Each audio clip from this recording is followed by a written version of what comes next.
Hello everyone. In the previous session, we have discussed some fundamental understanding about necessity of studying the heat transfer as well as real life applications of heat transfer in modern day civilization. Now we will start our understanding about various modes of heat transfer. Actually, we should also call it as mechanisms of heat transfer. So let us proceed. The first mechanism is conduction heat transfer. Conduction heat transfer happens when two bodies are in direct contact with each other so that their molecules are in direct contact and the energy transfer takes place from one molecule to the other molecule when there is no motion of the molecules.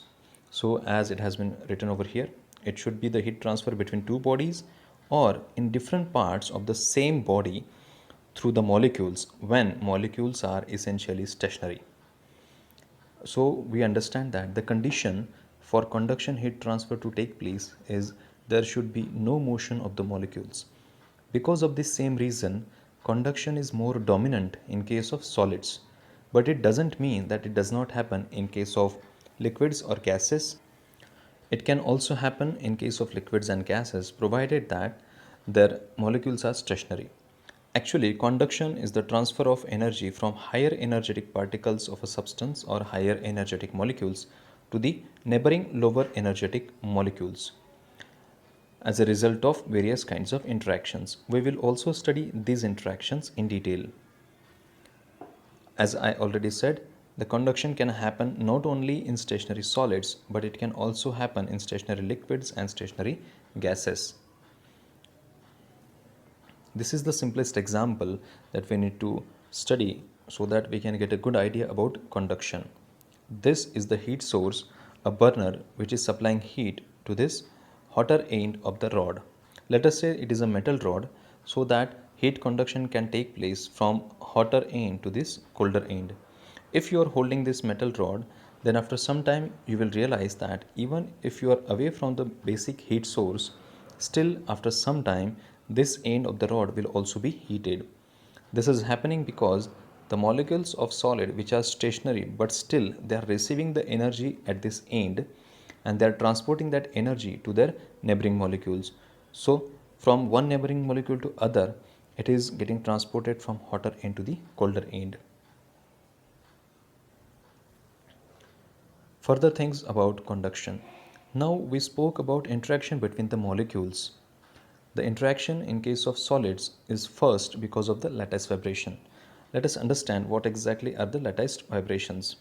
So let us consider that there are some few molecules of a solid. As we know, the molecules of solid they are attached to each other with the help of strong bonding. This is one of the most important features of solid that we have learned in basic physics. So to indicate the strong bond, let us show three bonds between any two molecules. So because of such a strong bonding, it is not possible for these molecules to move away from each other. And let us say now heat is supplied to these molecules.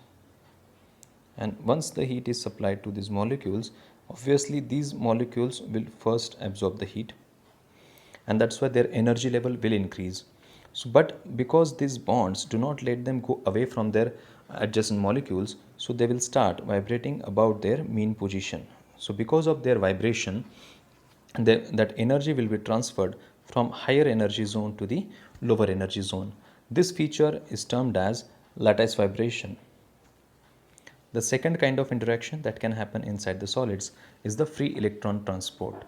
This is particularly dominant in case of metals.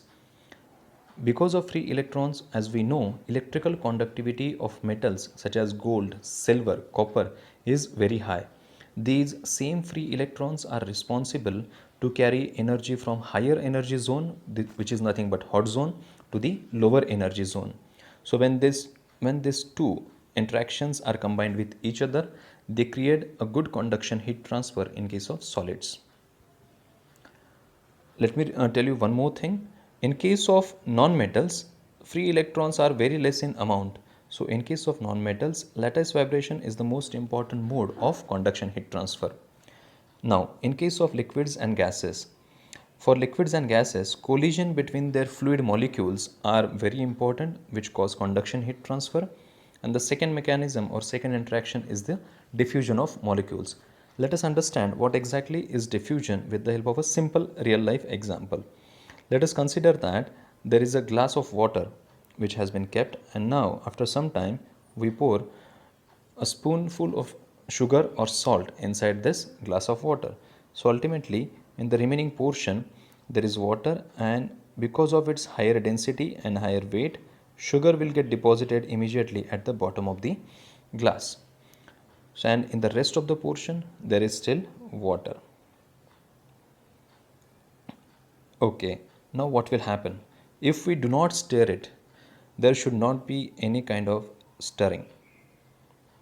No, we are not interfering with the diffusion mechanism. So what will happen after some time? We will observe that entire glass of water has become salty or it has become sweet if it is sugar. Why? Because in this particular area there is higher concentration of those particular molecules known as salt or sugar, and in the remaining area there is very less concentration of those molecules. So what will happen? This parameter is called as concentration gradient, means change in concentration with respect to change in distance. So because of this concentration gradient, the molecules of this salt or sugar will move in the zone where their concentration is less. And this process will continue until entire glass of water has become equally salty or equally sweet. Similar thing can be expressed with the help of one another real life example. Let us simply consider that there is a large room, a very large room, let us say. So, in that large room, we have kept one incense stick. In Hindi, we call it as agarbatti. So, we have started to fire it. Okay, now it is firing, and because of that, some sweet fragrance is coming out of that incense stick. So, what will happen?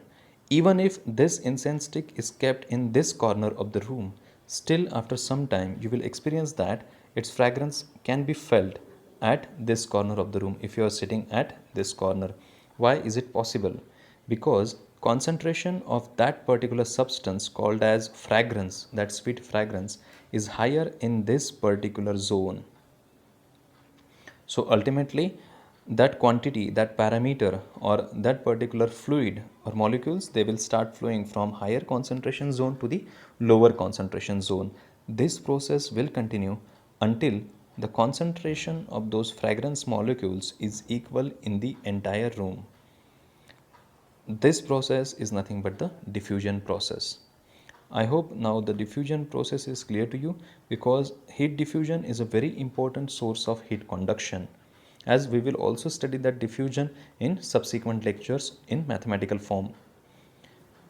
Then, the rate of heat conduction through the medium depends on various parameters, the foremost of them being the geometry of that particular medium or object or body, then thickness of that object or body, then material of that object, and temperature difference across the material, means how much is one side of that object is facing, how much heat is there on one side, or how much is the temperature on one side, and how much is the lower temperature on the other side.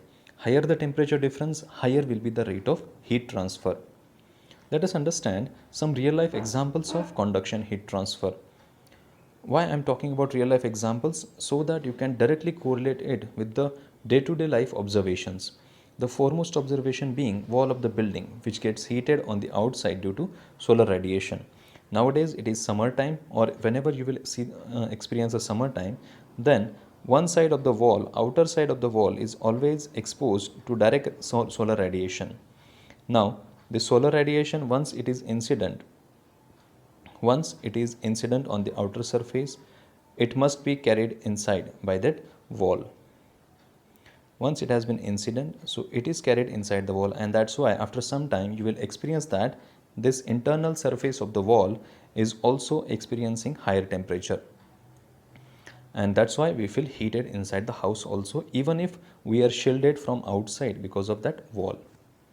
The second example is that of combustion inside the engine cylinder. Once it takes place, the heat is conducted through the layers of the cylinder material from inside to the outside. So after some time, the outer surface of the cylinder also gets heated, even if combustion is happening on the inside. So as far as this mode is concerned, we have finished with the conduction heat transfer. In the next lecture, we will develop physical understanding about the convection heat transfer. If you find this video useful, you can subscribe to the channel and press the bell icon to get the continuous updates. Thank you very much.